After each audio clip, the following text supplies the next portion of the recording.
双胞胎姐姐是天才，我却资质平平。我还在为考211熬夜刷题，她就已经保送了清华。爸妈背着我说，同一天生的，差距这么大，别是报错了吧？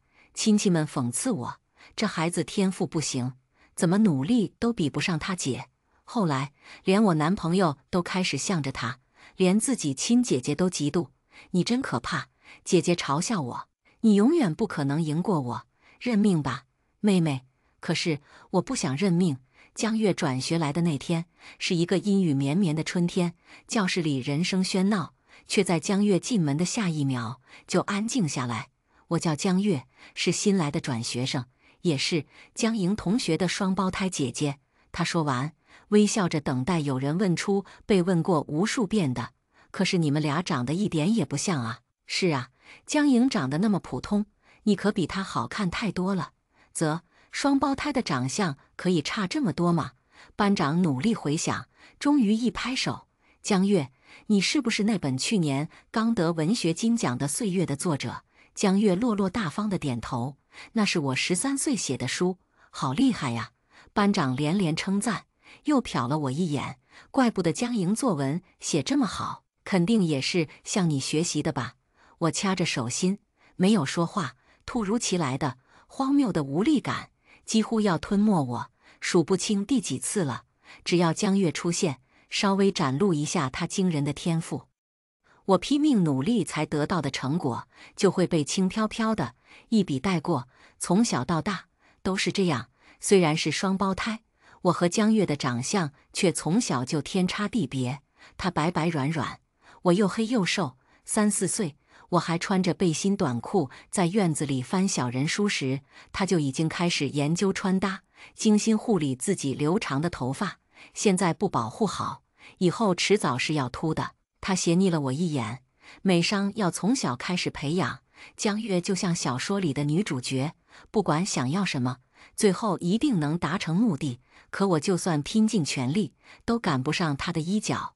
有天晚上，我出门倒水，听到爸妈在房间里说悄悄话：同一天生的，差距这么大，别是报错了吧？我僵在房门外，被突然涌上心头的疼痛和无措吞没。初中，我参加征文比赛，拿了第2名，爸妈难得表扬了我2句，冷落了江月。他站在一旁，笑容里带着不屑一顾。2个月后，他出版《岁月》，拿了奖，有记者带着话筒来家里，他笑着接受了采访。等人走后，才撩起眼皮，漫不经心地看着我。在天赋面前，努力不值一提。江月不会允许我在任何一个方面光芒盖过他。意识到这点后，我费了很大力气，才让爸妈同意我和他读不同的高中。可是1年后，他又追了过来。江月转学来的第2周，碰上月考，我点灯熬油才保持的第1名，就这样被他轻易地拿走了。出成绩那天，榜下面围满了人，议论纷纷。第1名江月，这谁呀？怎么比江莹还厉害？拜托，江莹怎么能和江月比？另一个人一脸知道内幕的表情，天赋和性格上都差得太远。江莹从小就全方位各角度都比不上她姐姐，好不好？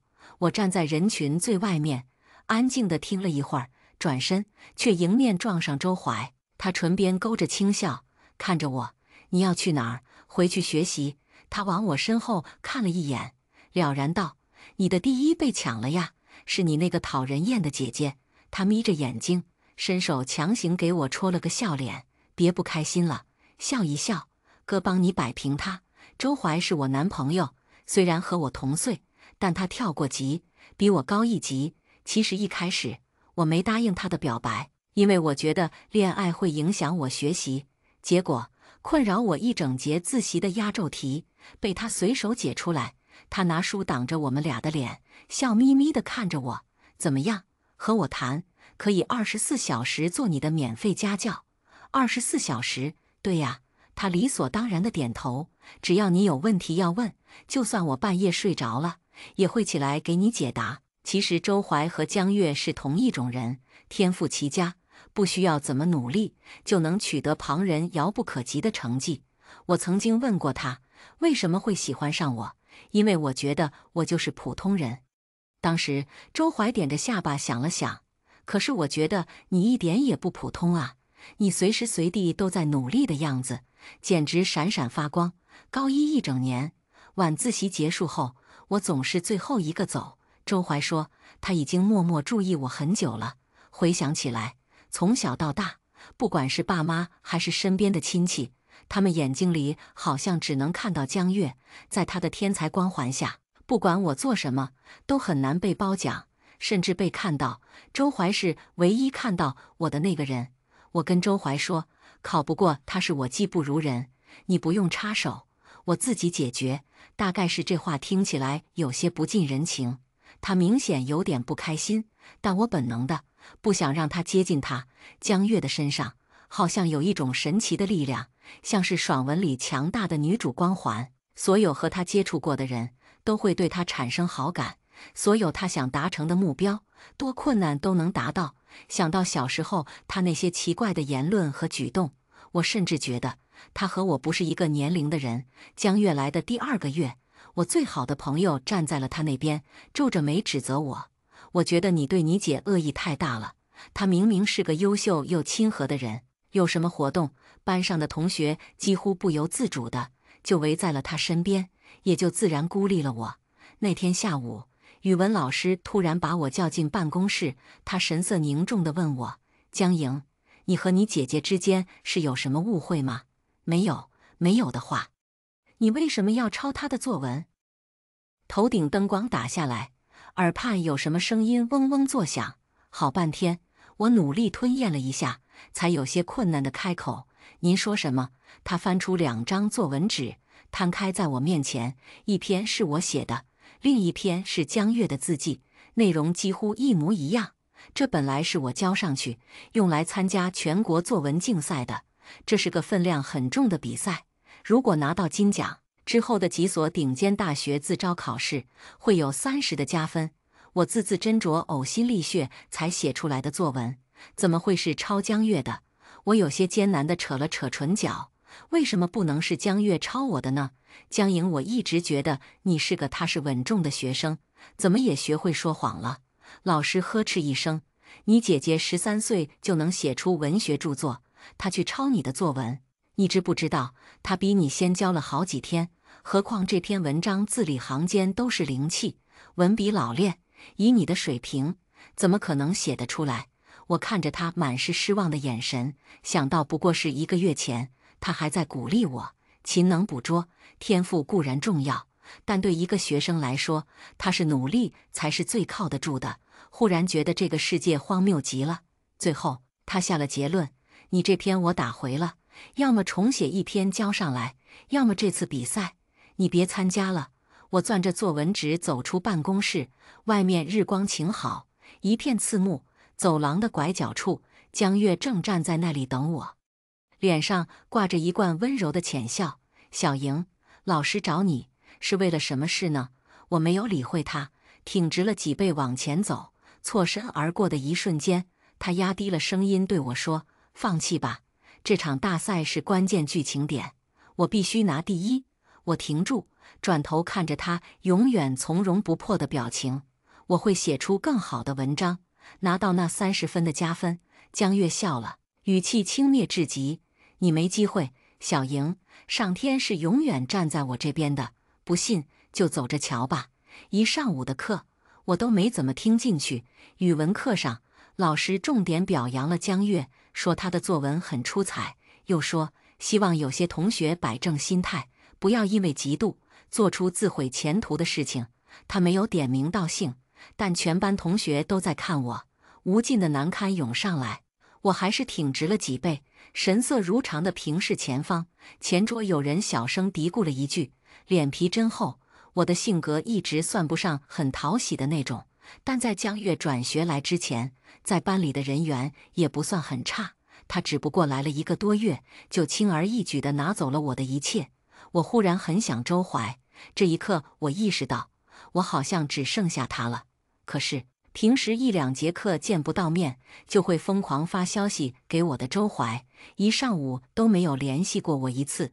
中午放学后，我在楼下等周怀，他手里竟然拿着江月写的那本《岁月》，我装作什么也没看到。可吃饭的时候，他却主动提起：“我看了你姐写的那本书，文学功底很深厚啊。”我捉紧筷子，抬眼看着他，什么意思？他好像被我如临大敌的样子逗笑了。别这么紧张，我就是觉得他还挺有趣的。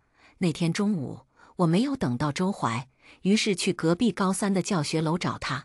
本该第一时间过来找我吃饭的他，却坐在教室里。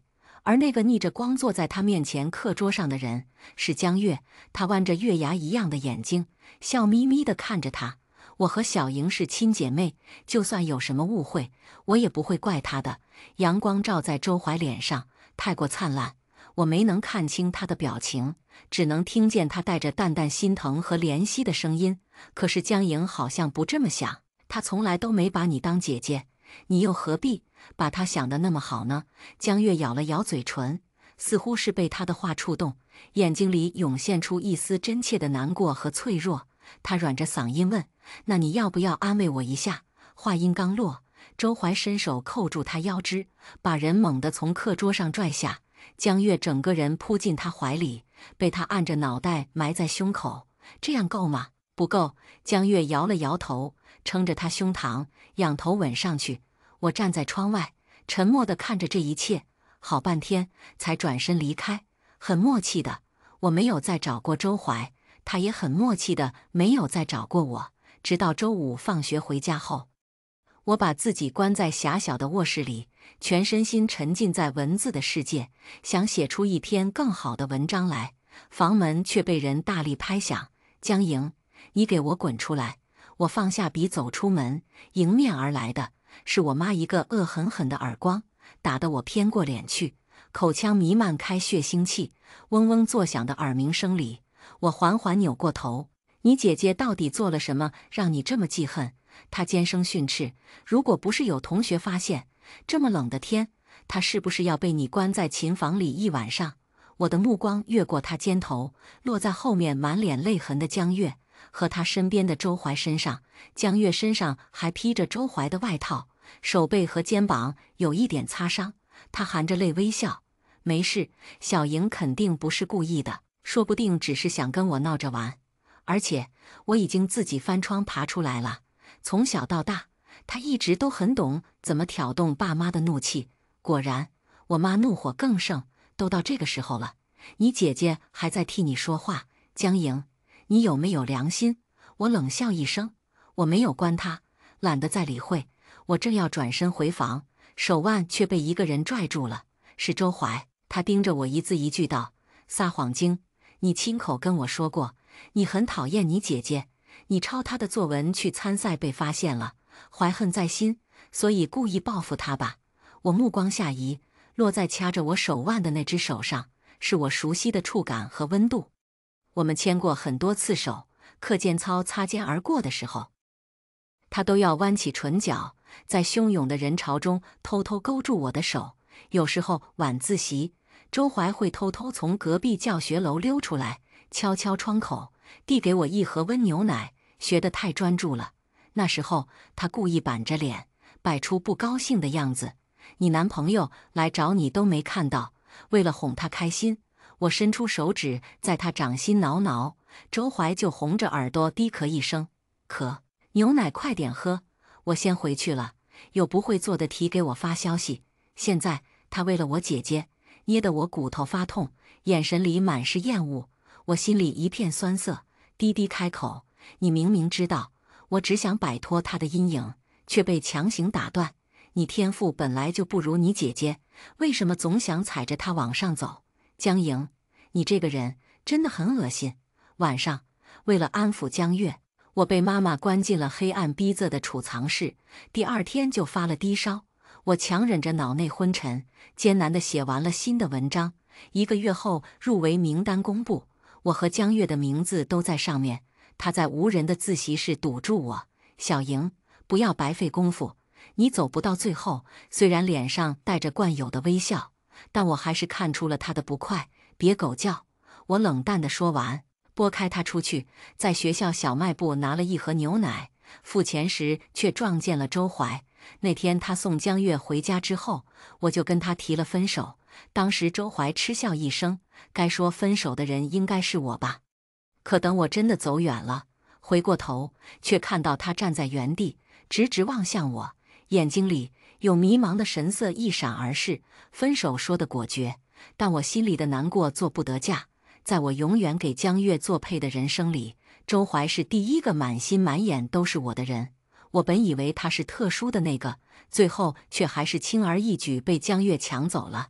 既然如此，那我就不要了。学校里传言纷纷，都在说周怀和江月的事，不过我已经无暇理会，因为期末考试快到了，我拼命刷题复习，就是想考第一。这次我也难得运气不错，卷子出的挺偏，但那些偏门的知识点，我之前竟然刚好看到过。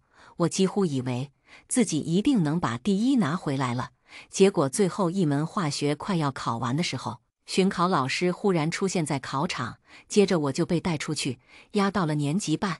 几个老师一脸严肃地围着我：“江莹同学，有人举报你考前偷试卷。”我大脑嗡的一下，下意识就想反驳：“我没有，举报人是你的姐姐江月，有证人亲眼看到。放学后你去了出卷老师的办公室。”我意识到什么，脸色一下子变得苍白，垂在身侧的手开始发抖。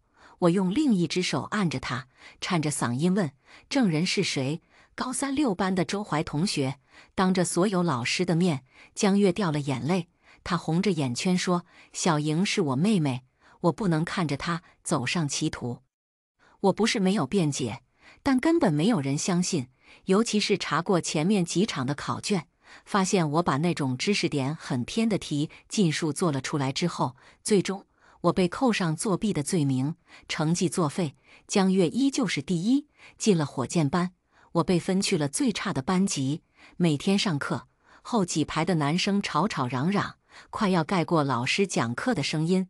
更荒唐的是，作文竞赛里我交上去的复赛作品，因为在某个网络账号的主页发现雷同作品，被判定无效。江月以复赛第1名的成绩进入决赛。那个发布作品的网络账号是他的小号，是我几个月前写的随笔了。因为感觉不是很满意，就发在了小号上。面对采访镜头，他笑容清浅又无奈，不知道他是怎么找到的。不过不管怎么说，她都是我妹妹呀，我会带着小莹的这一份，在决赛里竭尽全力的。我的名声已经难听至极，连新班级那些考试从来不及格的男生，提到我就是一口一个剽窃犯，又作弊又抄袭。江月怎么这么惨呢？有一个这样的妹妹，极度背，丑人多作怪。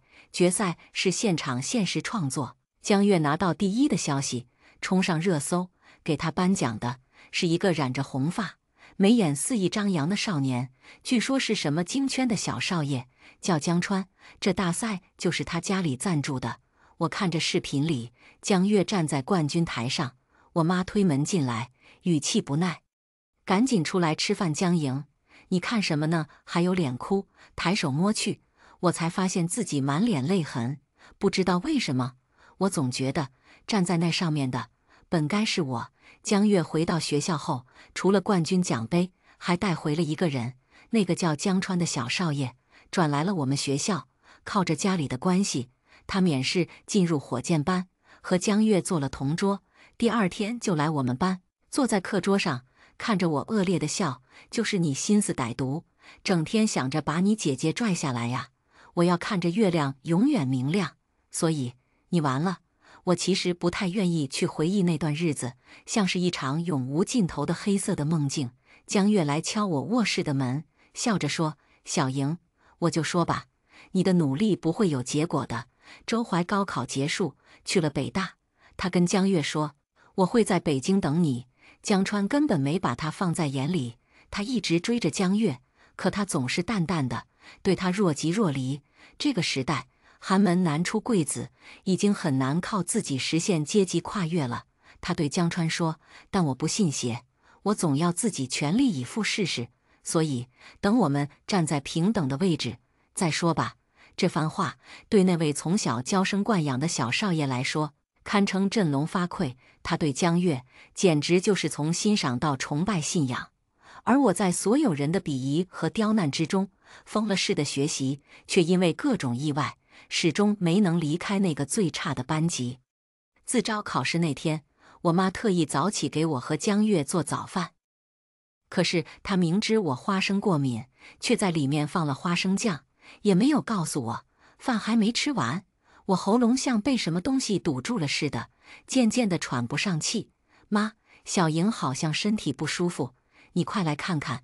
坐在我对面的江月焦急地开口，好像很担心我的样子，我却分明看到她眼神里带着满意的笑。我张了张嘴，几乎快发不出声音来。是你吧？是你故意的吧？就这么害怕我跟你同台竞争吗？可是后面的话却说不出来了。我在窒息中陷入无边的黑暗，醒来是在医院病房，窗外正值黄昏。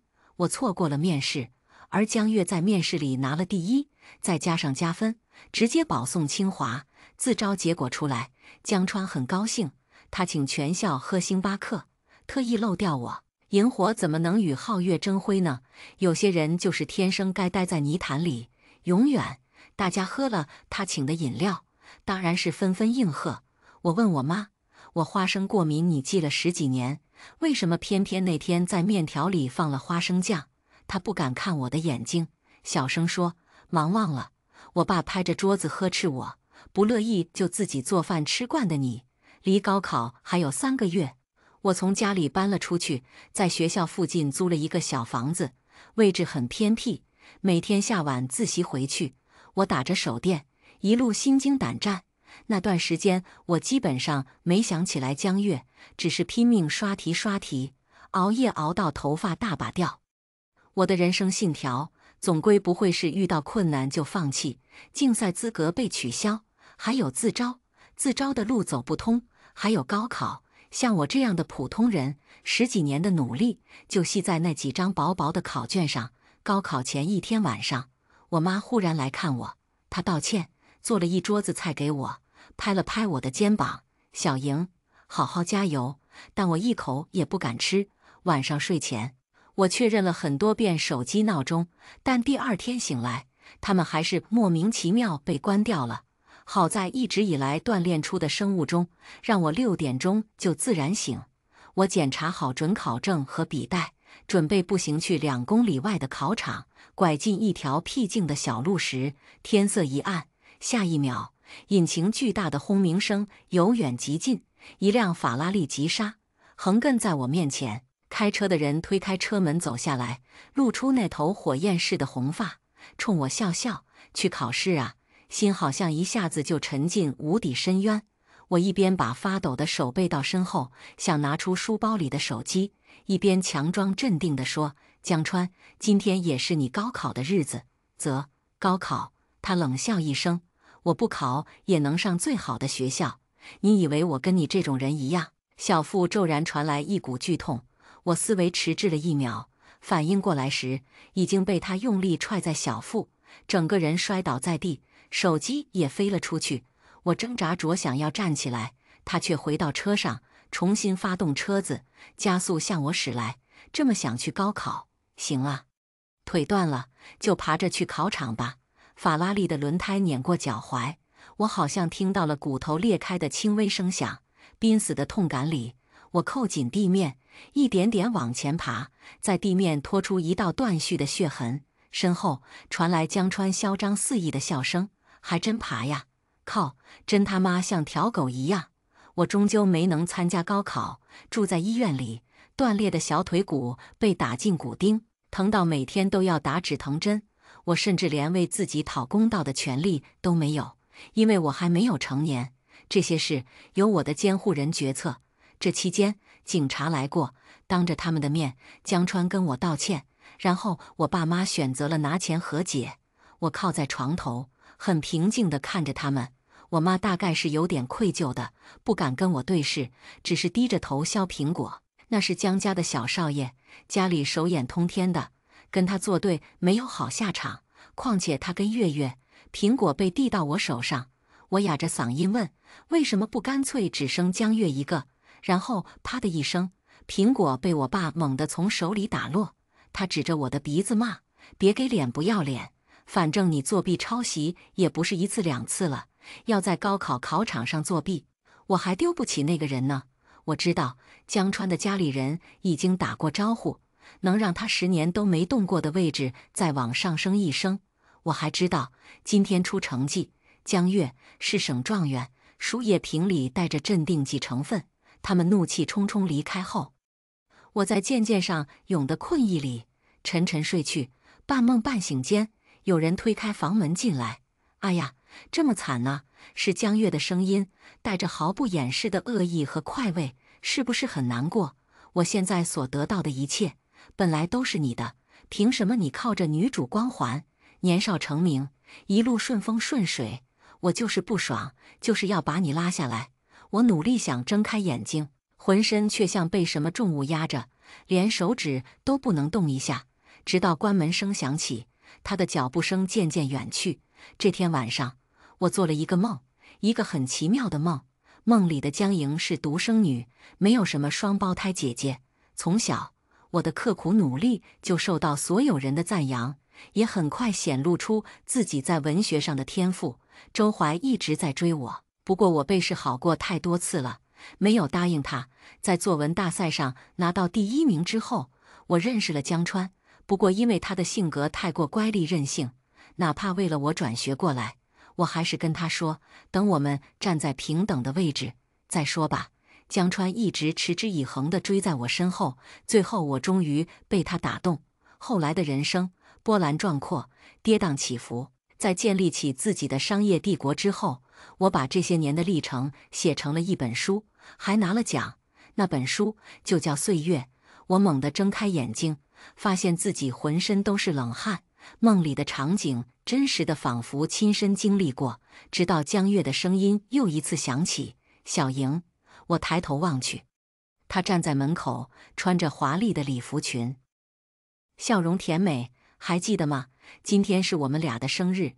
爸爸说，为了庆祝我考上状元，生日宴就和升学宴一起办了。真遗憾呐，小莹，你不能来为我庆祝了。病房门外有人敲了敲门。我们走吧，阿月，别跟这种狗一样没有羞耻心的人待太久。是江川，真荒谬，他撞断了我的腿，不用担责，还反过来瞧不起我。像他这样高高在上的少爷，简直就是把普通人的人生当作可以肆意毁掉的玩具。我垂了垂眼睫，听到江月有点不赞成地说：“别这么说，小莹是我妹妹。”我冷不丁开口：“偷我的东西来获得一切，觉得爽吗？”他惊愕地看着我，好半晌才恼怒道：“你知道了，那又怎么样？现在你的一切都是我的了。”丢下这句话，他像是怕我再说些难听的话，提着裙摆出了门。我看着空荡荡的病房，嘲讽地扯了扯唇角。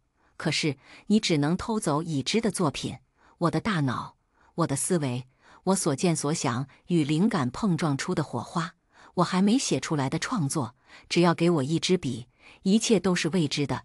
江月知晓全部的剧情，自以为一定能掌控全局。对他来说，最致命的就是未知。至于那些在梦中原本应该爱我的人，他们不是物品，有自己的思想，能被抢走，说明本就不属于我。我忍着小腿和脚踝处剧烈的疼痛下了床，一步步挪到窗边。私家医院花园般的庭院里，江月穿着银色镶钻的晚礼服，与江川并肩而行。坐上那辆几乎碾断我小腿的火红法拉利，赴一场为他而办的盛大宴会。他大概畅快到极点了吧？可是，姐姐，我按着玻璃窗，轻声开口：“胜负未定，先别高兴得太早啊。”夏天过去的时候，我出院了，腿上还打着石膏，不过拄拐也能勉强走路了。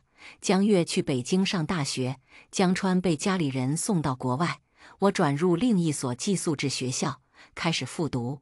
在新环境认识的第一个人是我的同桌方佳玉，一个大大咧咧、很自来熟的寸头女生。江莹，你的作业借我抄抄。开学第1天，早读课结束后，她姗姗来迟，叼着半块面包，扒过我的卷子一通猛抄，一边抄一边感慨：不是吧？这卷子这么难，你全做出来了，这要牛还来复读，疯了吧？我平静地说，高考那天出车祸了。他张大嘴巴，这才注意到我左腿打着的石膏，半夜给我发来消息，睡不着。我真该死啊！我这张破嘴，什么时候才能改？他说，为了赎罪，以后我买饭打水之类的事情由他包了。没有了江月，一刻不停地把我身边的人一个个拉入他的阵营。我突然发现，交朋友变得容易了很多。很快，我和方佳玉成了很好的朋友。大概是因为过去的心理阴影，我没忍住问了他关于江月的事情。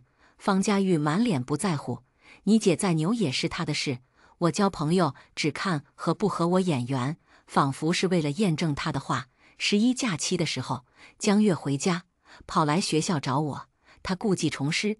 你好，我是小莹的姐姐江月，这段时间我妹妹给你添麻烦了。方佳玉扫了她一眼，悄悄握住我背在身后发抖的手。我没觉得她麻烦，你别给她扣帽子。江月笑容一滞，你是不是对我有什么误会啊？我知道小莹一直觉得她没能去高考是我的错。其实话没说完就被方佳玉强行打断，麻烦让一让，我绿茶过敏。回到宿舍，她才松开我渗出冷汗的手，开始教育我，这么紧张干什么？真觉得我会被你那个绿茶姐姐给策反吗？我沉默了2秒，问她，你不觉得她很漂亮吗？还行吧，没我哥漂亮。她性格也很讨人喜欢。方佳玉嗤笑，踩着别人给自己脸上贴金，那算什么讨人喜欢？我怔怔地看着她，莫名有种想哭的冲动。这好像是第一次，我身边的人在见过江月之后，依然选择站在我这边。小长假我本就没打算回家，再加上江月回来了，更不想回去打扰他们一家3口。方佳玉就热情地邀请我去她家玩。我妈人超好的，就喜欢你这种踏实努力的小姑娘。正好你给我补课，我连余弦定理都没搞懂。结果我在她家遇见了她哥哥，一个留着长发，拥有漂亮而凌厉眉眼的男人。来之前，方佳玉还特意叮嘱我说他哥有点神叨。我叫方家树，他在走廊拦住我，直直与我对视。你的命好像被人改写了。我惊得正在原地，片刻后还是说，能被改写的就不是我的命运。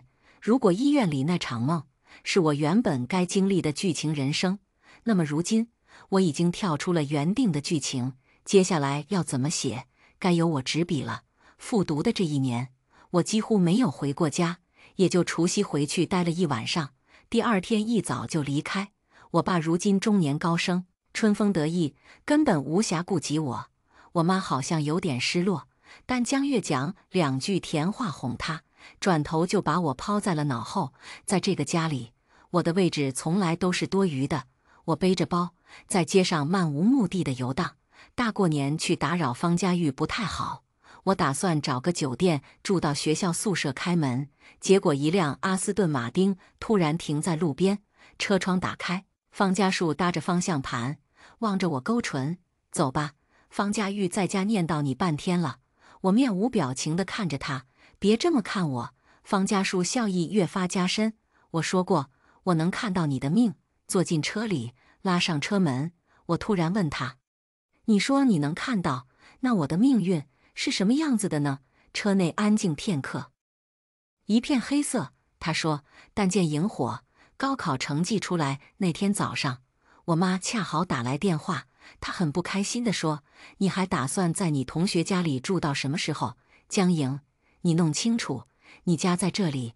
还没等我开口，江月在那边火上浇油地安慰她，妈妈别生气，可能小莹之前没有住过别墅，有点不舍得走了，眼皮子多浅，怎么不干脆卖给人家？我面无表情地挂了电话，走出门去。方家树的车就等在门口，我送你回去。在我拒绝前，他及时补充，万一打起来，还能有人给你搭把手。他和我一起出现在家里的时候，江月明显愣了下，这是一个在他认知以外的人。不过愣怔片刻后，他还是习惯性堆起笑容。我是小莹的姐姐江月，她应该跟你提起过我吧？小莹心思比较重，这段时间住在你家，没有给你添麻烦吧？方家树突然笑了，我看过你出版的书，说真的，那不像你这种花孔雀气质能写出来的。江月的笑容一下子僵在唇边，她冷着脸说：“你很冒犯，我并不觉得这个玩笑好笑。”一脸凛然不可侵犯的表情。结果方家树好整以暇地看着他：“你怎么会觉得我在开玩笑呢？我是认真的呀。”江月一下子就破防了，头一次在有第三人在场的情况下，他向我展露他的恶意。江莹，你不会觉得带个男人回来，嘴硬两句，就算胜过我了吧？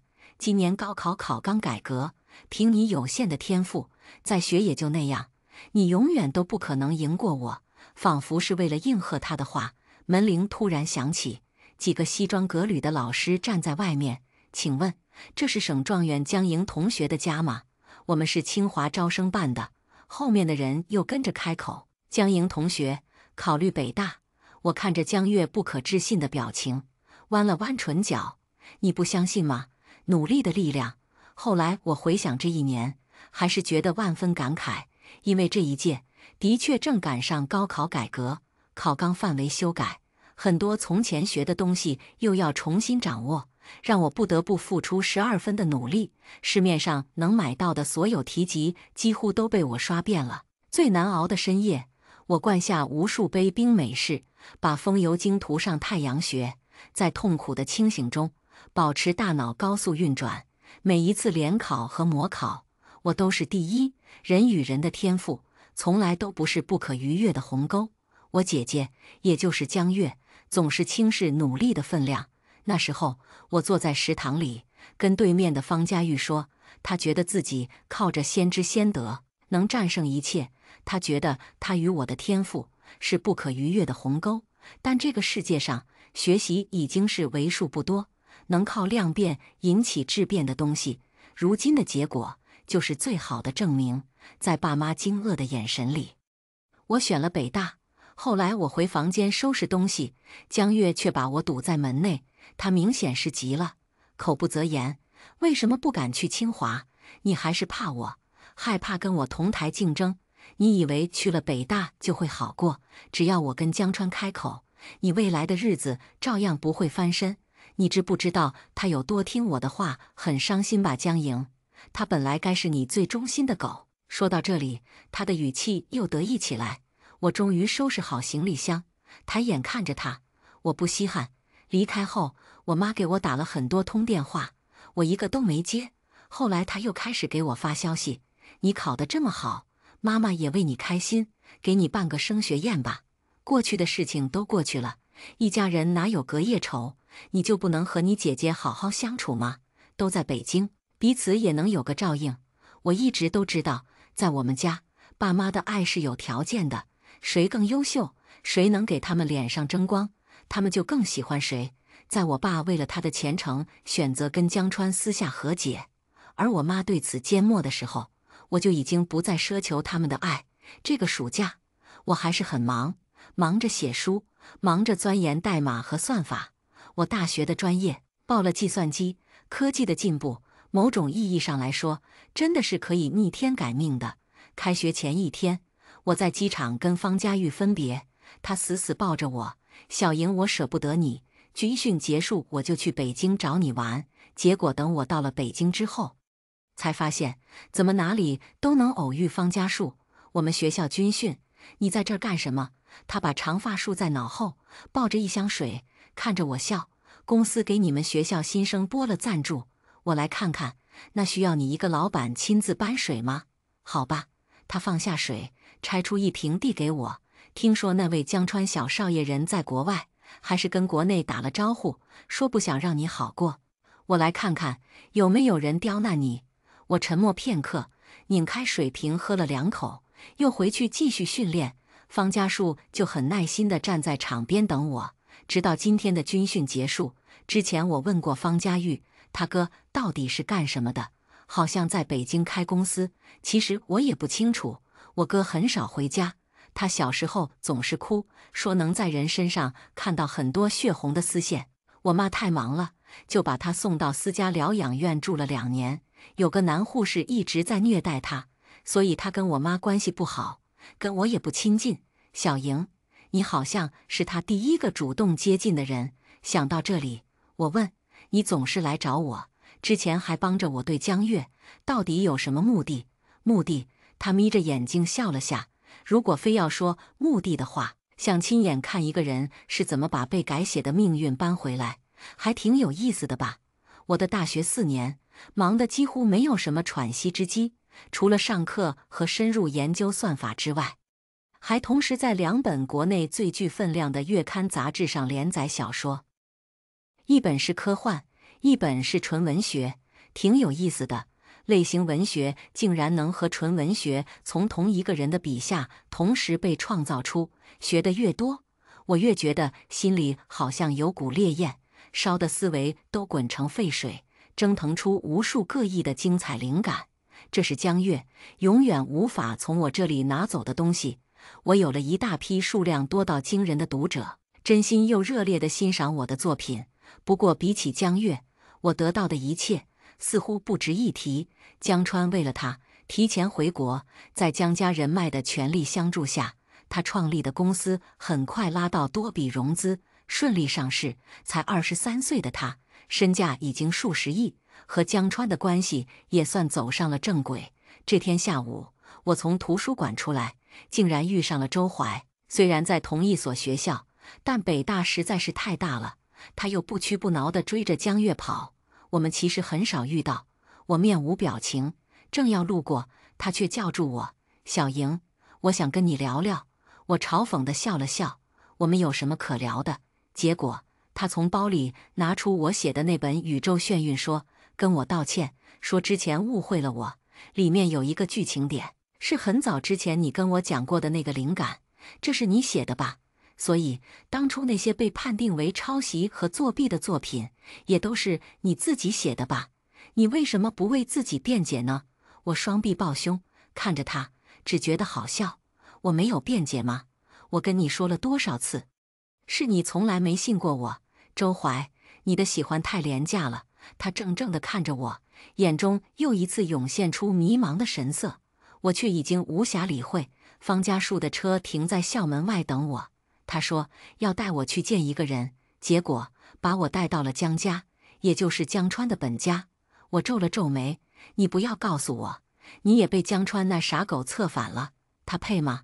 他轻笑一声：“是你的读者要见你。”我跟在他身后走上楼梯，看到一个坐在轮椅上冲我微笑的女人，江莹老师。我叫江台雪，是江川同父异母的姐姐。我这个弟弟呀，是我这么这一代唯一的男孩，被家里人惯坏了。明明含着金汤匙出生，偏偏摆出一副不屑与豪门卫武桀骜不驯的样子，很让人生厌吧。他啜饮了一口红酒，笑着说：“作为他的姐姐，我应该给他点教训，是不是？”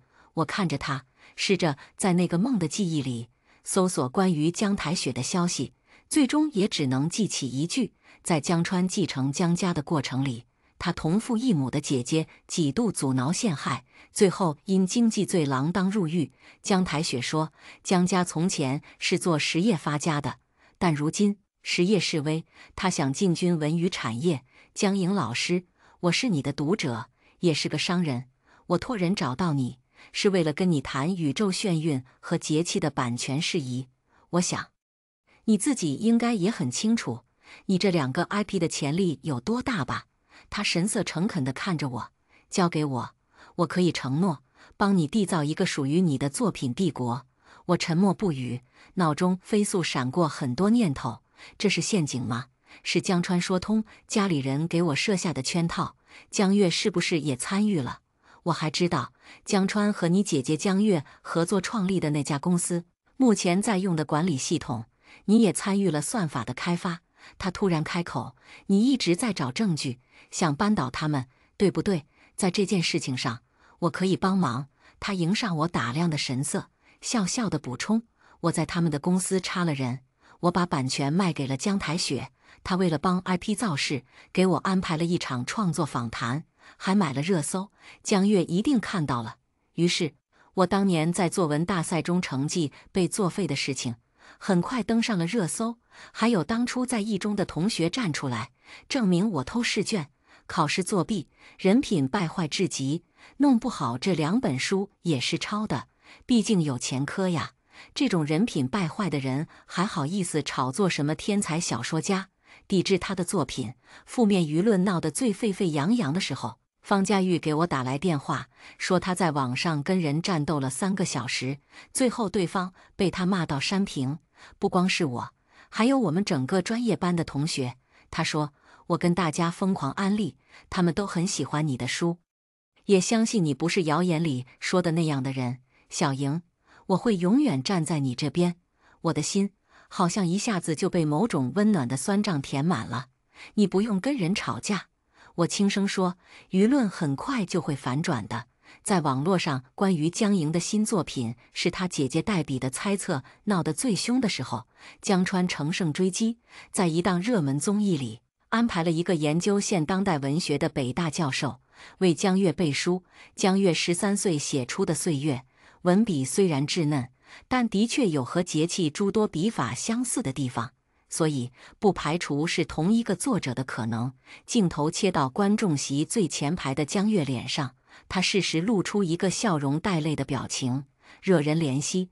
不过，对比《宇宙眩晕》，还有之前的诸多旧作，我更倾向于这3本书的作者都是江莹。全场的哗然声里，他的声音依旧冷静。江莹是北大的学生，他上过我的选修课，我亲眼见过他能在有限的时间里写出多么惊艳的作品。所以，多年前那场作文大赛的风波，说不定另有隐情。在开始给热搜造势前，方家树就建议我们，直接抛出的消息很难引起长期持久的热度，所以最好是能制造一场风波，大家喜欢看的东西。姐妹相争，天才跌落神坛，2极反转，我们都要满足他们。发现自己错怪正义那一方之后的愧疚，会转化成对罪魁祸首的持之以恒的恨意。他说的没错，江月的名声跌落谷底，甚至连公司的股价也受到了严重影响。网络账号的评论区一片骂声，他从出生起就永远在高处，何曾受过这样的委屈？于是把一切都怪在了江川头上。他们大吵一架，闹到险些分手的地步。而我因为长期熬夜失眠，被来北京的方佳玉强行押去看医生，没想到会在那里碰到江川。他把红发染回黑色，曾经在我面前高高在上的少年看到我，竟然愣了一下。我没打算理会，方佳玉狠狠瞪了他一眼，挽着我进去找医生。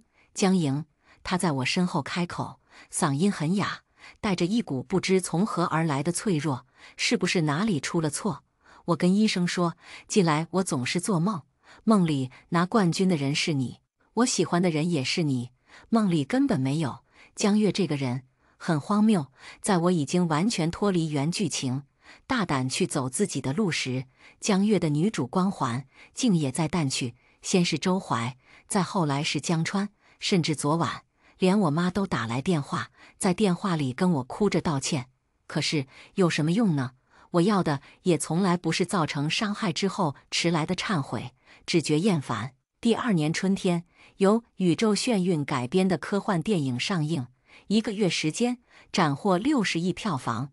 江台雪的投资眼光为他迎来了江家的继承权。何况这个时候的江川已经变得格外颓丧。他和江月闹分手之后，江月就把他踢出了公司。好像是在这时候，不可一世的小少爷才意识到，他眼里不染尘埃的月亮，其实是一个多么自私又利益至上的人。他开始酗酒，喝醉了就跑来找我。江莹，我认错了，我喜欢的人应该是你，那些书都是你写的吧？你醉醺醺的，话没说完，就被江台雪的人拖了回去。他如今已经是整个江家的掌权人，我和他也成了还算亲密的朋友。下棋的时候，他落下一颗黑子，突然开口：“差不多，该收网了。”江月的公司一夜之间就爆了雷。之前他吞了投资人的钱，暗自转移到个人账户上的事情被曝光，5年偷税漏税多达10个亿。不过跟后面的事情比起来，竟都算不上严重。把江川踢出公司后，没有人脉资源，又没有足够的商业头脑，而剧情已经走到了他未知的部分，眼看资金就要撑不住了。他接受了境外一家公司的资助，意图操控国内的金融市场。消息爆出后，他自知无路可退，于是把已经踢出去的江川硬扯进来，陪他同归于尽。最后，江月被判了死刑，江川因为经济犯罪进了监狱，却在入狱的第2年就断手断脚，凄惨地死在了监狱里。而我在一场座谈会上见到了周怀，他瘦了很多，满脸憔悴，几乎不敢直视我的眼睛。对不起，小莹，对不起。如果江川都能渐渐觉醒过来，发觉一切的错处的话，他也一定做了那个梦。我想了想，认真地看着他。其实，周怀，当初我们在一起的时候，我是真心实意喜欢你的。就因为这句话，他没能走出来。后来听人说，精神渐渐有些不正常，不过已经与我无关了。我的研究生毕业典礼，方佳玉带着她哥一起来为我庆祝，结果自己高兴地喝醉了，被她男朋友接走。车里就只剩下我和方家树，他没喝酒，搭着方向盘，歪着头冲我笑。说实话，我真没想到你能走到这一步。昏暗的车灯下，他那张漂亮的脸好像带着某种魅惑人心的力量，也昭示着某种未知的危险。我晃晃脑袋，认真地跟他道谢，很感谢你一直在帮我，你应该感谢自己的努力。他说，我能看到所有人的命运线，但只有你跟其他人都不一样，被拿走一切也能站起来。江莹，你很了不起。方佳玉说你从来没夸过人，是因为我平等的看不上这个世界的一切。他笑了下，压低的声线里多了层引诱的意味。你是唯一的例外，要不要跟我谈恋爱？说实在，他用这张脸，这样的声音，说着表白的话，简直是犯规。但我还是拒绝了。我有点怕你，因为你能看到别人看不到的事情。我坦诚地说。何况现在我已经明白了，我的作品属于我，我的脑子我赚到的钱也永远不会背叛我。但爱是别人给予，所以随时都可以收回的。他挑了挑眉，你不相信我会一直爱你吗？我诚实又诚恳，不相信。方家树就笑了。其实我也不相信。这天分别时，我又问了他当初那个问题，你现在看到我的命运又是什么样的呢？命中人提笔落字，字字成书。他说，江莹，你在写你的人生，祝贺你。10年后，当我代表我们国家的文学，站在世界最高文学奖的领奖台上时，我捧着奖杯，回望过去的好多年，才惊觉自己已经不知何时，已经从那场暗无天日的噩梦里走出来。晚上的庆功宴是方佳玉给我办的。采访镜头对准我的时候，我擎着酒杯，想了想，我终其一生可能都触不到文学的最高殿堂，但只要有一支笔，就不会停止创作。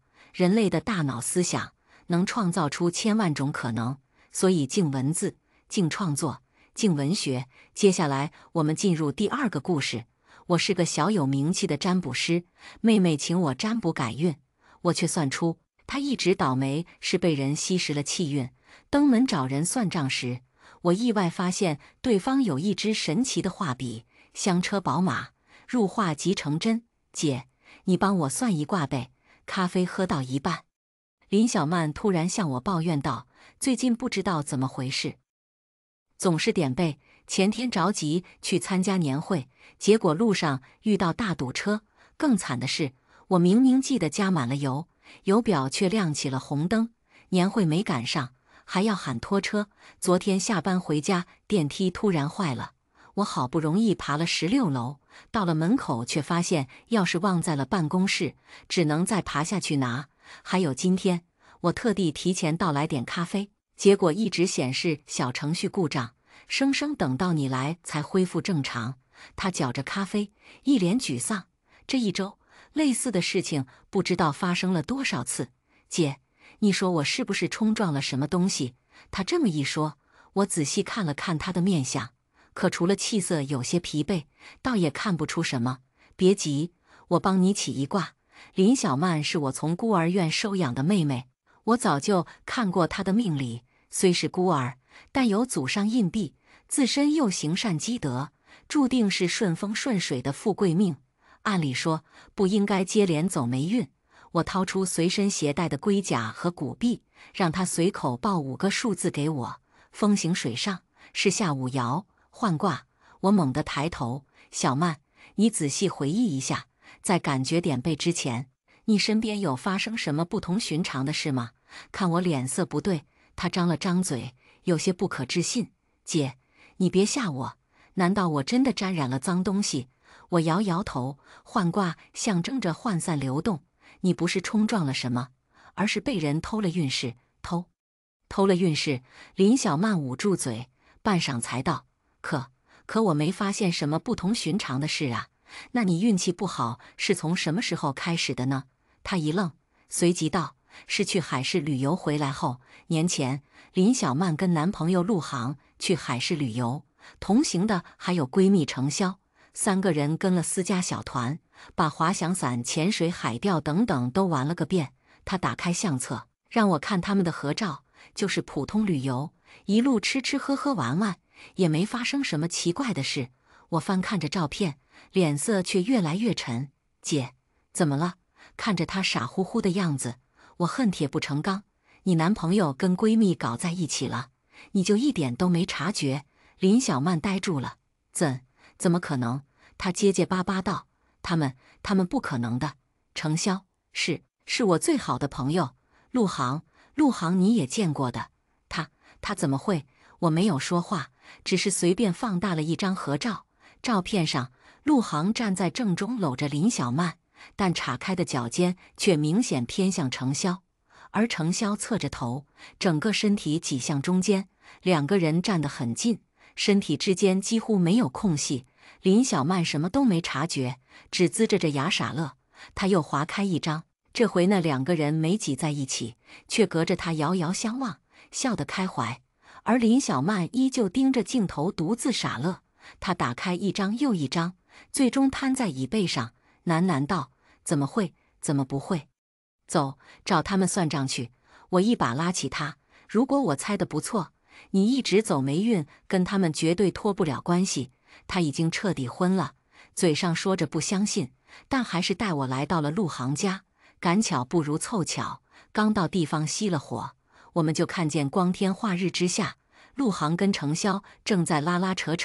只见陆航不知道跟程潇说了些什么，后者东张西望后，拉着陆航走进了一个灌木丛，然后蹲了下去，人影稀稀疏疏的，但一目了然就知道他在解陆航的裤子。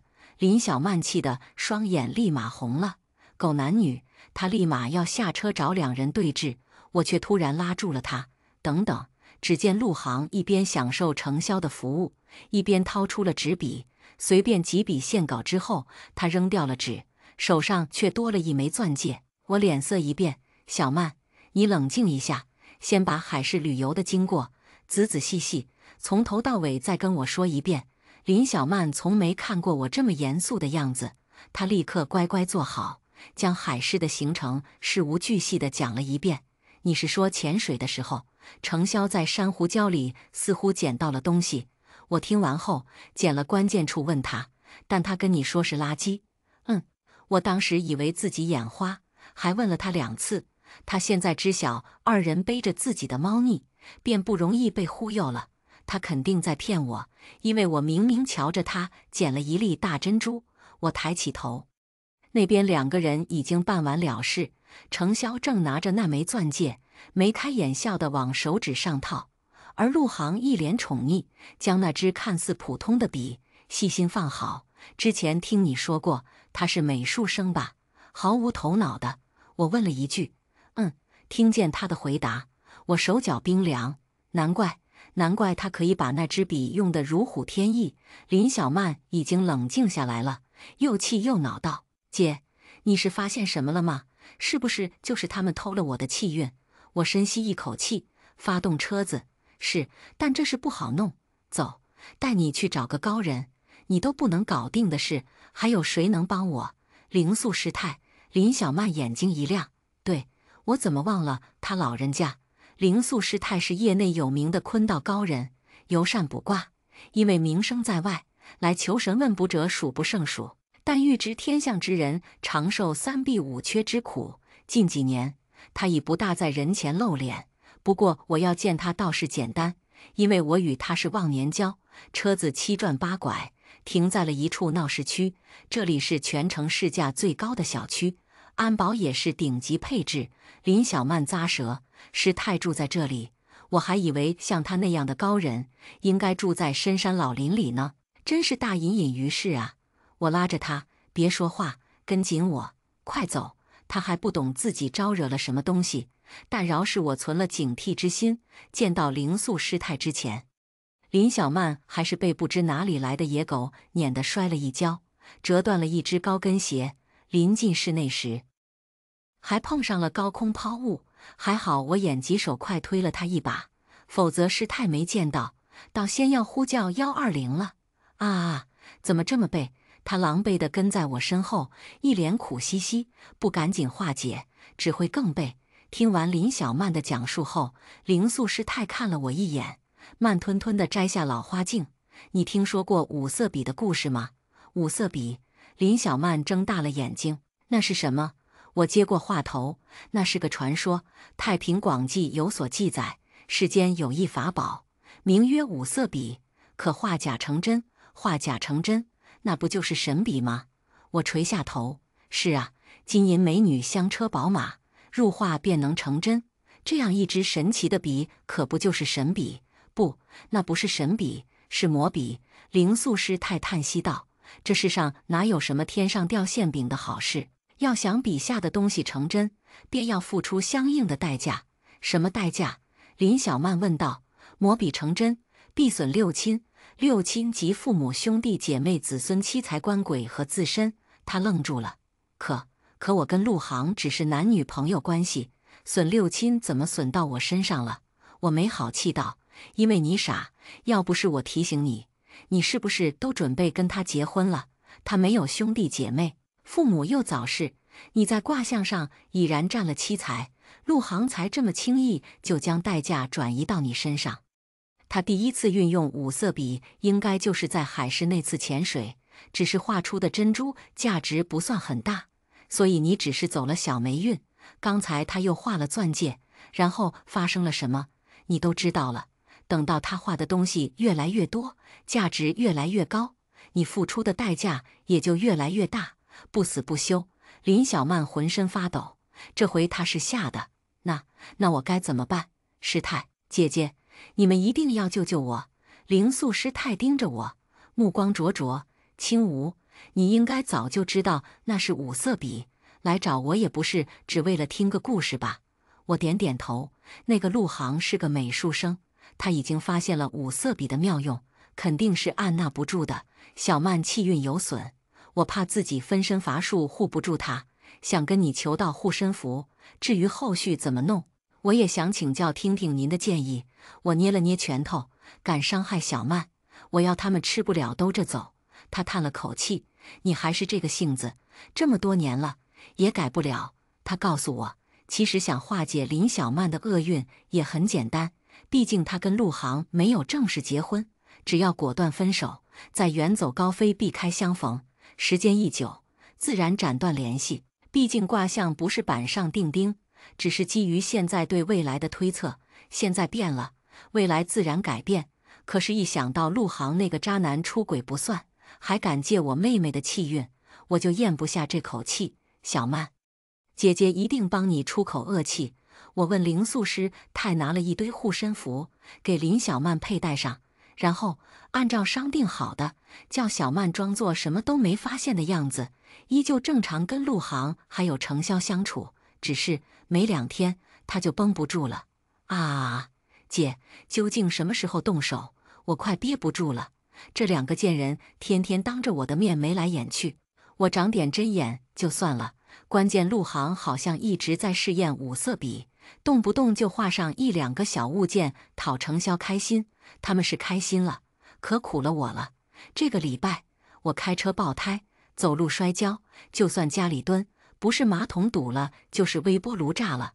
林小曼顶着个黑眼圈，不断地摇着我的胳膊：“姐，我真的撑不下去了。”看着从小悉心养到大的小姑娘一脸颓废样，我心中满是不忍，对陆航的怒火也越燃越盛。可小曼把我当成主心骨，我得稳住。我收好龟甲，之前嘱咐你的事情都照办了吗？她如小鸡啄米。那就等着看好戏吧。我抿唇，浅浅一笑。陆航有点小聪明，他应该是在海试时意外得到了五色笔，发现那支笔的妙用后，他并不敢随意使用，而是一直在试探。我测算过他的命理，命中本无大财，若是与小曼结婚，受七彩印币，倒也是顺风顺水的一生。可如今神笔在手，贪欲滋生，他气运已变。这段时间，他应该发现了，使用五色笔画假成真的确会需要一些代价。等确认这些代价都只会应验在林小曼身上，他就开始肆无忌惮起来。要不是有灵素师太的护身符在手，林小曼这几日怕是早就有血光之灾。可惜五色笔再神奇，陆航也不敢直接画出现金使用，宝物在手，贪念渐甚。我就是要借由这贪，让他万劫不复。我让林小曼发了一条仅对陆航和程潇可见的朋友圈，连续第6个涨停了。姐姐真是我的福星。9宫格的配图是这几日我让他买的股票收益图。下午收盘的时候，陆航果真打电话来了：“小曼，你朋友圈那几只股票竟然又是涨停，你姐姐真的好神啊！”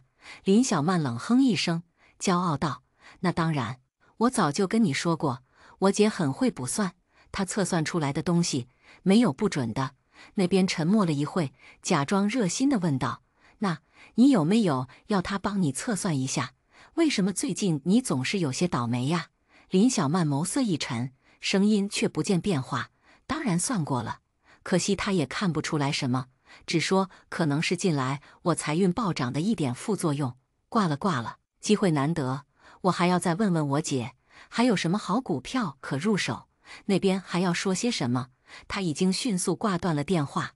我能想象到那头陆航抓耳挠腮的猴急模样，等着吧，他很快就会有新动作的。陆航开始频繁地约会林小曼，可能是怕中间出什么意外，他难得控制住，暂时没有使用五色笔。中间，他趁着小曼上洗手间的时候，偷偷打开了他的股票账户，跟着买了好几只股票。他不知道，我早在小曼的手机里装了监控软件，还借由病毒链接，在陆航的手机里也装了一个。至于他家里，我也从小曼那边拿了备用钥匙，装好了监控，他的一举一动全都在我掌控。证券账户里，大片 K 线接连飘红，陆航的眼睛也越看越红。你怎么能偷看我的手机？林小曼适时出现，一把抢过手机，假装生气，扭头就走。陆航跟在他身后，又是求饶又是讨好，最后他还喊出程潇，一起帮着劝他，这事才不了了之。林小曼瘫坐在沙发上，向我诉苦，两个贱人联手骗我，配合的可默契了。他翻了个白眼，程潇还私下劝我，说陆航是关心我，说什么他是男的，对市场更敏锐，最近股市波动大，帮我看看是好事。我呸！我轻笑一声，指尖轻轻敲击着桌面。你找机会暗示他。内幕消息 ，BTB 有重大利好。陆航这个人，我已经看透了。这2天，他跟着小曼买了几只股票，实打实赚了不少。大利在前，他必不会放弃这波好机会。林小曼驾轻就熟，立马就在线借钱。亲爱的，最近手头有点紧，能不能借我一点钱？陆航，借钱干什么 ？BTB 要大涨了，可不能错过。只是这句话又立马被撤回。你别管，反正有多少借多少，给你按市场最高利息。那边没有秒回，过了好几分钟才道：“可我身上也没多少闲钱，要么你再问问其他人。爱你 JPG。” 林小曼扔掉手机，骂了声晦气。我搂住她的肩膀，眸色深沉。没事，消消气，鱼儿已经上钩了。我的确会占卜股票走势，所以故意选了几只近期能量高的股票，引诱陆航跟买。不同于林小曼只是适可而止的投入，她几乎将所有现金流都投入了进去。几个涨停后，他已经对我推荐的东西深信不疑。坐上赌桌的人，输了想翻本，赢了却想再赢。BTB 要大涨，他绝对不会错过。他不仅不会借给林小曼一分钱，反而还会想尽一切办法攒够自己的赌资。我拉着林小曼坐好，又打开了陆航手机上的实时监控画面。没过多久，陆航就联系程潇借钱。电话里，他极尽蛊惑之能：“宝贝，相信我，这次我们一定会发大财的。”程潇很纠结，他知道陆航有奇遇，但对方开口就跟他借500万，他哪里有那么多钱？陆航劝道：“你不是还有房产吗？跟我一起，全都抵押出去，等赚了钱，我翻倍给你。可万一亏了怎么办？”看见他犹豫，陆航也不再遮遮掩掩，直接透露了自己有神笔的事情，之前的钻戒，还有前天送你的爱马仕，其实都是我画出来的，入画即成真。有这样宝贝在，你还怕什么？说真的，要不是直接画现金流通有风险，股票盈利太慢，我也没必要通过虚拟币暴富了。程潇又惊又喜，陆航把这么大的秘密都跟自己分享，自然与他是真爱。他立马来到陆航家，一顿操作后，两人抵押了所有不动产。但是即使这样，两人凑来凑去也只凑到了400万现金。这笔钱立马投入交易所，开了个10倍杠杆协议。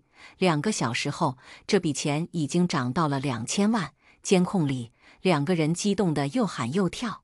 可几分钟后，陆航却抹了一把脸，赤红着双眼说道：“太少了，不够，还不够。如果我们现在追加本金到5000万，再开30倍杠杆，不出意外的话，太阳落山之前，我们能赚到7个亿。7个亿！”程潇喃喃自语：“真的可以吗？”陆航已经疯了：“可以的，我已经跟着林小曼做了好几次，从来没有一次失手。潇潇，你信我，那是7个亿呀！”程潇张了张嘴：“可是我们从哪里再凑3000万呢？”福至心灵间，他眼睛一亮：“神笔，你不是有神笔吗？画纸币有风险，但可以画黄金呀。反正就算有报应，也是报应在林小曼身上。最多我们赚够了钱，送一点给林小曼看医生好了。”陆航连连称是：“对，我们要多多的黄金，越多越好。”我这就开始画。我双眸一寒，难怪这二人能苟合到一起呢，果真是臭味相投。他们开始翻箱倒柜寻找纸张。我推了推已经彻底呆坐在沙发上的林小曼：“准备好，这么多的黄金，那张护身符要护不住你了。”那边陆航已经开始疯狂地画金条，反正都开始画了，不如一次性多画点。程潇亲了他一口，眨了眨眼睛说：“最好林小曼撑不住暴毙，这样咱们也能光明正大的在一起。”你真是个小机灵鬼。陆航惊喜地点点头，随即又道：“不过家里没有多少白纸，你出去买一些回来，越多越好。”监控里，程潇应声出了门。这对狗男女是想金子想疯了，根本不顾林小曼的死活。“姐，我害怕小曼双眼通红，毕竟男友和闺蜜勾搭上，背叛自己是一回事，想自己死是另外一回事。”她想喝口水稳定心神，没想到水杯突然在手上直接炸裂开来。灵素师太给的最后一张护身符也无火自燃，化作了灰烬。这时五色笔开始吸食他的气运，索要代价了。他双目无神，蜷缩在沙发上一动也不敢动。可随着那边画的金子越来越多，窗子突然被一阵冷风吹开，旁边的台灯电流滋滋作响，他栖身的沙发也慢慢嘎吱嘎吱晃起来，似乎下一秒就要有说不清道不明的意外临门。我双拳紧握。是时候了，把编好的短信发出去吧。短信一发，世界瞬间安静了下来。林小曼咽了一口口水，小心翼翼地问道：“姐，我是不是就没事了？”“是，但有人就没这么好运了。”话音刚落，他的电话响了。“是林小曼吗？这里是好运来便利店，有人捅伤了你朋友，他昏迷前要我们打电话给你。是程潇，他刚买好画纸，转身出门的时候撞上了一个人，因为急着回去，他不仅没道歉，还骂了对方一句。没想到他撞到的这个人其实是个精神病患者，对方二话不多说就掏出一把刀砍向他的后背。他伤得那么重，昏过去前却是找林小曼而不是陆航，显然是怕打扰那位画金子，果真是贪得无厌。问了人被送到哪个医院后，林小曼就挂了电话。活该，他呸了一声，随即又后怕道：“还好分手了，不然受伤的肯定是我。”是的，刚刚他发送的是分手短信，那厢陆航还在源源不断的画金子，根本没来得及看短信。他以为一直借的是林小曼的气运画金，所以肆无忌惮，却不知道分手短信一发，七财位已经转到了他的真爱程潇身上。稍晚后，林小曼也从医院方得到了消息，程潇脊椎严重受损，高位截瘫，这辈子只能躺在病床上了。而直到家里的纸张全部用光，陆航那边才反应过来，有人迟迟没有回来。他慌忙翻看手机，这才看见了分手的短信，赶紧联系林小曼，却发现被拉黑了。随后他才收到程潇重伤的消息，不应该是林小曼倒霉吗？为什么潇潇受伤了？这到底是怎么回事？他瘫坐在成堆的金子里，脸色阵阵泛白，而我看着满地的金子，微微翘起了唇角。这么多的黄金，一个七彩可不够哦。天地之间能量守恒，使用五色笔必损六亲。陆航太贪心了，他在能用到的每一张纸上都画满了1公斤的金砖。随着这些金子变成事实，天道也在寻求着相应的代价做置换。程潇并非他真正的妻子，又已经被捅成高位截瘫，能被吸食的七财已经全部用光了，那下一个损伤的只有他自己。我让林小曼在网上发布了匿名吐槽陆航的帖子，然后无需我们再动手，该有的报应事实都会来了。没过多久，被渣男和闺蜜联手背叛是什么感觉的帖子就火了。神通广大的网民们很快通过蛛丝马迹扒出了陆航和程潇的真名。由于程潇已经那样了，所有火力几乎都集中到了陆航身上。他大学买论文，考研背刺舍友，写生时猥亵裸模，甚至上班后要挟供应商两头吃回扣的事全被扒了出来。私德有亏，他被人人喊打。陆航所在的公司也立马发布声明，辞退了他。他根本不敢出门，整天窝在家里，哪儿都不敢去。但祸不单行，原本形势一片大好的 BTB 突然暴跌，他投进去的本金瞬间爆仓，连带他之前的股票收益全部清零。短短几天，他整个人都颓废了下去。没事的，我还有金子，还有这么多金子。我找到他的时候，他双眼凹陷，面色发青，手中却死死抱着金砖不撒手。看见我出现，他一脸惊惶：“是你叫林小曼骗我的是不是？现在你是想抢走我的金子吗？滚开！这些是我的，都是我的。”他站起身来，挥舞着双手，做事要驱赶我。可他忘了，这个老旧小区其实质量并不是很好，而他在家里堆了这么多的黄金，楼板早就不堪重负。我掐算着时辰，双眼微眯，是时候了。什么？他一愣。与此同时，地板裂开一道缝，堆积如山的金砖接连散落，恰好将陆航压在底下。我站在生门处，眼睁睁看着他被金子挤压的双眼翻白，唇角溢血。这支笔根本不是神笔。我弯下腰，从他手中拿走五色笔。他不可置信地瞪大了眼睛，看着我在地上画出一道门。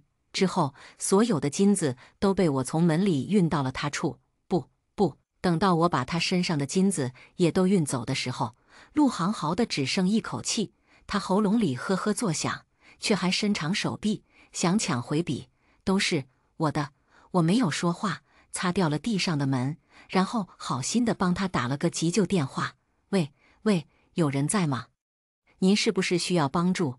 急救中心的电话接通了，可陆航趴在地上，力气用尽，说不出一句话。他努力转过头，大睁着眼睛，不甘心地瞪着我，而我却微微一笑，仔细收拾了现场痕迹，悄然离去。小区里一路的监控都年久失修，全是摆设，没有人会发现我曾到过这里。林小曼知道这件事的时候，陆航已经被人发现送到了医院，只是救治不及时，他一直昏迷不醒，最后一命呜呼。没有人能说得清为何他在家里会遭受这么重的内伤，只能猜测他出了意外后自知自己风评不好，执意回家休养，却不幸伤势恶化，倒在了家中。经历这件事后，林小曼像个受惊的小兔子，一有风吹草动就一惊一乍。我劝她出国读书，顺便旅游散散心，新环境，新生活，忘掉渣男，你值得更好的。可是你呢？她扒拉着我的手，一脸担忧。姐，你会不会遭受反噬？我泄露天机，先是用占卜测算股市扰乱市场，后又拿走了陆航画出的金子，他担心我也被连累。我笑着摸了摸他的头，神笔画金，转的都是陆航自己的运，我不过是拿一些无主之金，不妨事的。那就好，那就好。他连连道。林小曼登上了飞往国外的飞机，她不知道这是我们最后一次见面了，五色笔到手，也是我们该分别的时候了。我给他的海外账户转入了一大笔钱，足够他下半生衣食无忧。再见了，小曼，你长大了，我也该退出你的生活了。我去见了灵素师太，给他带了一大笔金子，要走了，舍得林小曼。我自来熟地给自己斟了一杯茶，没有什么舍得舍不得。这么多年分分合合，我早就习惯了。当年收养小曼也不过是随手之举，只是没想到跟这小丫头投缘，这不就没忍住，多陪了她几年。眼看气氛有些低沉，我又自嘲道，也没白疼她。走之前还担心我会被反噬，可我一个五色笔造物，连八字都没有，从何反噬？是的，其实我并不是人。1000多年前，五色笔的拥有者是一位善良的画匠，他本是一名孤儿，却在乡亲们的照料下吃百家饭长大。意外得到五色笔后，他发现这支画笔可以画家成真。只是没过多久，他也意识到画出真实的东西需要损耗自身的气运，因为感念乡亲们对自己的照顾，他宁可损耗自身运势，还是要为大家画农具、画草药。之后，他经常走霉运，遇意外，甚至多次重病不起。恰在此时，他遇上了一生挚爱，为了养好身体，与心爱的姑娘长相厮守，他决定封笔。只可惜，几年后，心爱的妻子突发恶疾，死于心悸。悲痛欲绝的他浑浑噩噩过了好久，突然发疯一般挖出了自己的画笔。他不眠不休，不吃不喝，是要复活自己的爱人。他要将妻子画出来，可他不知道天地万物只有人生而有灵。他费尽心血，的确画出了妻子，可惜从画里走出的人有形无神，根本不是他想要的那个人。画匠发现这个事实后，呕血3升，运势耗尽而亡。而我便是他画出的那个人。我懵懵懂懂，带着五色笔到处流浪，也渐渐生了灵智，因为我能画假成真，且身在6道之外，无需受反噬之苦，世人对我趋之若鹜。这期间，我见识了人性的丑陋，也接受过人性的美好。最终，我得出结论：人之初，性本善，人类是这世间最美好的生灵。只是永远不要去试探人性，可匹夫无罪，怀璧其罪。我带着五色笔，就无可避免地要陷入人类欲壑的挣扎和撕咬中。于是，我一早将五色笔沉入汪洋，只是没想到千年后，他竟会以这种形式竟重回我的手中。灵素师太给我续上了茶水，假死脱身后，你想去哪里？我一口饮尽。前几天看了叫《指环王》的电影，很有触动。也许我该去找个火山。他哈哈一笑，又有些遗憾道：“可惜我老了，不能与你同去。算了，我还是习惯一个人。”我捏了捏他的脸，想了想，又道：“小曼是个好孩子，往后若有什么事求到你这，还请多关照些。”灵素点头应是。我摆摆手，背上行囊，夕阳西下，我独步前行，就像过往1000年的每一天。今天的故事就分享到这里了。如果您喜欢这个视频，请为我点个赞和订阅。如果您有任何建议，都可以在评论区留言告诉我。希望今天的故事在你心中留下清香。我们下期视频再见。